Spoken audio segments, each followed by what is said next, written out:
네, 안녕하세요. 트룸의 카도입니다. 오늘은요, 사실 이야기할 것들은 되게 많은데 순서대로 좀 한번 다뤄보겠습니다. 오늘 메인 주제는 뒤에 나올 거고요. 오늘 일단 좀 서브 주제 같은 거 하나 잠깐 다룰게요. 어제 제가 되게 연락을 많이 받았고, 그저께는 뭐 그런 이야기들이 돌긴 했어요. 근데 무슨 얘기가 돌았냐면, 친구들한테도 연락이 되게 많이 온 거고요. 주식 쪽 지인들한테 연락 온 건데, 야, 너 괜찮아? 라는 전화를 되게 많이 받았어요. 이게 왜 이런지 저도 잘 몰랐는데 뭐였냐면 기사가 떴어요. 주식 투자 대회 높은 수익률 29살 그리고 국내 대형 증권사 실전 투자 대회에서 수익률 1위. 요것 때문에 29살 제가 만 나이가 29이거든요. 그리고 수익률 1위. 요 두 가지를 더해 보니까 야, 너잖아. 이렇게 돼서 연락이 되게 많이 왔어요. 그런데 일단 결론부터 말씀드리면 저는 지금 여기 있죠. 저는 밖에 있는 사람입니다. 이분은 지금 보면은 구속된 걸로 나와 있죠. 구속했다. 이분은 가셨어요. 그러니까 저는 아닙니다. 그러니까 이거에 대해서는 걱정 안 하셔도 된다. 그리고 이거 되게 조심하셔야 되는데 수익률 1위로 마감을 했어도요. 일단 간단하게 확실하게 말씀을 드리면 키움증권 실전투자대회를 비롯해서 모든 실전투자대회는 대회 종료 후에 그 대회 모든 내역을 금감원에서 리뷰를 하는데 이게 어떤 식으로 리뷰가 되냐면 예를 들어서 A라는 종목을 제가 삽니다. 그리고 제가 뭐 여러분들한테 제가 추천을 해서 여러분들이 이 종목을 다 사요. 자, 그리고 저는 B라는 종목을 사겠죠? 그리고 B라는 종목을 여러분들이 다 사요. 왜? 내가 추천했으니까. C라는 종목도 마찬가지겠죠? 근데 이렇게 해서 예를 들어서 이렇게 4명 중에 1명이 계속 겹치잖아요. 이것도 걸려요. 자, 그리고 심지어 제 IP 기준으로 제 위치에서 매수한 것도 다 걸리고요. 그러니까 금감원은 모든 자료가 다 있기 때문에 그런 걸 다 잡아냅니다.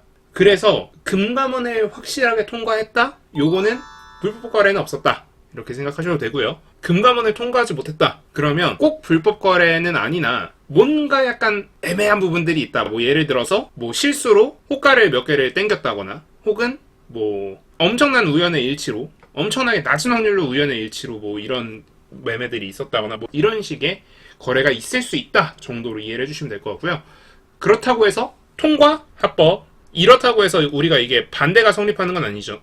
반대, 뭐 예를 들어서 통과하지 않았다? 그러면 합법이 아니다. 요건 아니에요. 합법이 아니면 통과할 수 없다. 요거는 맞는데, 그러니까 통과하지 않았다고 해서 이건 불법 행위를 저지른 거다. 요건 아니지만 뭐 어쨌든 통과를 하면 일단 합법이다. 이렇게 생각하시면 될 것 같고요.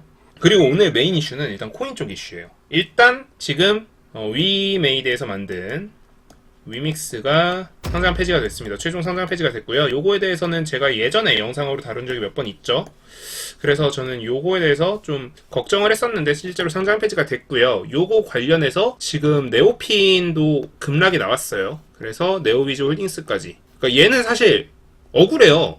얘 입장에서는 억울하죠. 왜냐면 내 잘못이 아닌데 얘 잘못 때문에 나도 같이 하락했으니까 뭐 억울할 수 있는데 뭐 어떡하겠어요. 시장이 항상 이성적으로 움직이는 건 아니고 어떨 때는 센티멘털한 부분들이 다뤄질 경우도 있는데요. 그래서 이 부분에 대해서 좀 얘기를 해보려고 해요. 그래서 위믹스가 상폐가 됐는데 우리의 후속 대응은 어떻게 해야 되느냐. 자, 일단 위믹스가 상장 폐지가 되면서 분명히 가처분 신청을 할 거거든요. 그리고 실제로 본인들이 한다고 했고 그리고 이건 무조건 기각될 겁니다. 왜냐면 이게 가처분 신청이 받아들여지려면 이 닥사의 결정이 위법해야 되는데 닥사의 결정이 위법하다라는 걸 이쪽에서 증명할 수가 없어요.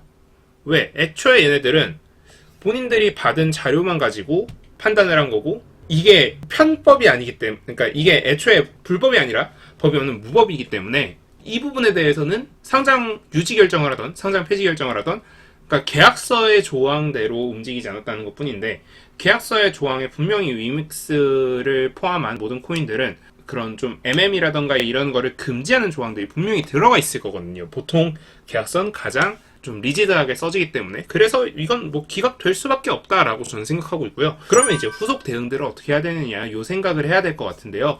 일단 저는 국내에서 발행된 코인들은 최대한 다 거르셨으면 좋겠어요. 왜냐면 이유는 간단합니다. 일단 그동안 너무 많은 주목을 받았어요. 너무 고점 자리에 있어요. 그렇다 보니까 이게 지금 단기적으로 더 움직일 수 있느냐 이것도 되게 의심스럽고요. 자, 두 번째 이슈가 있습니다. 뭐냐면요. 제가 걱정하는 부분인데 지금 최근에 FTX라는 거래소가 망했죠. 그리고 루나라는 코인도 망했습니다. 자, 얘네의 공통점이 뭐냐면요. FTX는 본인들의 알라메다라는 리서치 그룹에, 그러니까 일종의 자산운용사예요. 여기에 FTT가 굉장히 많았다. FTX에서 발행한 FTX 토큰이 굉장히 많았다라는 이유로 야, 이거 너네 자산 과도하게 계상된 거 아니야? 라는 이유로 하락한 거거든요. 사실 루나도 마찬가지예요. 루나도 이제 망한 게 뭐예요? 얘네가 스테이블 코인을 발행을 했는데 이 스테이블 코인이 알고리즘에 의해서 움직인단 말이죠. 근데 이 알고리즘이 작동하는 방식이 본인들이 가진 루나를 갖다 팔고 사고 요 과정으로 인해서 도는 그런 코인이에요. 그러면 얘의 가치에 대한 보장이 있어야 되는데 이게 없단 말이죠. 그러니까 이게 어떻게 됐어요? 무너졌어요. 그러니까 모래성이었던 거죠. 그런데 지금 이런 게 하나 더 있어요. 뭐냐면요. 세계 최대 거래소인 바이낸스입니다. 그러니까 윌리 우라는 사람이 유명한 트위터리 아니에요. 이분이 좀 최초로 문제를 제기를 하셨는데 저도 그러고 나서 뜯어보니까 실제로 좀 이상한 것 같아요. 뭐냐면은 바이낸스 창펑자오 CZ가 한 말이 몇 가지가 있는데 일단 첫 번째로 준비금이 증명된 이후에 급격한 입출금이 있었던 내역. 이러면 의심이 된다. 자, 그리고 두 번째가 자기 자산을 채워놓지 말아였거든요. 그런데 창펑자오의 바이낸스는 준비금 보험이라는 게 있는데 10억 달러, 그러니까 1조, 우리 돈으로 1조 규모로 알고 있는데 요 1조의 구성이 조금 이상해요. 자, 이 보험이 하는 역할은 진짜 말 그대로 좀 안정성을 담보하는 건데 이거 구성을 뜯어보니까요. BNB, 바이낸스에서 발행한 BNB 토큰이 한 40% 정도 되고요. 비트코인이 뭐 한 20% 정도 되고요. 그리고 바이낸스에서 발행한 USD, 바이낸스에서 발행한 스테이블 코인이 30% 정도가 돼요. 물론 여기에 지금 이렇게 하면 90%거든요. 나머지 10%는 뭔데 하면은 얘네가 이제 뭐 33, 32, 3, 뭐 5, 뭐 이런 식이었겠죠. 그래서 얘네들을 더해보니까 거의 7, 80%인 거예요. 아, 야, 이것도 위험할 수 있다. 근데 물론 이건 있습니다. 얘네들이 보험이라는 거는 리스크를 좀 줄여줄 수 있는 요소이긴 한데 뭐 포트폴리오거나 이런 게 아니라 좀 그래도 보험적인 요소, 그러니까 좀 안정성만 확보하겠다라는 요소라는 거는 좀 그래도 우리가 생각해 볼 만한 요소지만 그래도 불변의 사실은 뭐예요? 얘네들도 그동안 망했던 회사들의 전철을 밟고 있다라는 게 한 가지 문제라는 겁니다. 그래서 우리가 되게 매매를 열심히 하는 투자자들이잖아요, 다들. 그리고 트레이더일 거고. 그런 관점에서 지금 코인 거래소가 지금 세계 2등이었던 거래소가 망가졌고 코인 시총 기준으로 세계 7위였던 코인이 망가졌어요. 그리고 위믹스라는 국내 최대 코인이 물론 루나가 최대였겠죠. 얘네도 망가졌고요. 지금 이거 관련해서 닥사에 대한 의문점이 생기고 있는 상황이에요. 여기다가 바이낸스 관련 이슈까지 생겼어요. 이러면 우리는 조금 주의할 필요가 있다. 그래서 여러분들이 좀 한국계 코인은 조금 멀리 하시는 게 어떨까? 그리고 한국 코인과 관련된 주식들은 좀 여러분들이 멀리 하시면 어떨까? 라는 생각을 말씀드리면서 오늘 영상 마무리하겠습니다. 그동안 제 스탠스는 저는 굉장히 코인에 대해서 좀 친화적인 스탠스였는데 조금 피보팅이 있죠. 왜 그러냐면 그동안 제가 코인에 대해서 좀 친화적인 스탠스를 취하고 나서 코인이 굉장히 많이 올랐어요. 그러고 나서는 제가 어느 정도는 이제 여러분들한테 제 인사이트를 공유를 해드려야 될 때가 온 것 같아서 피보팅 의견들을 좀 드리고요.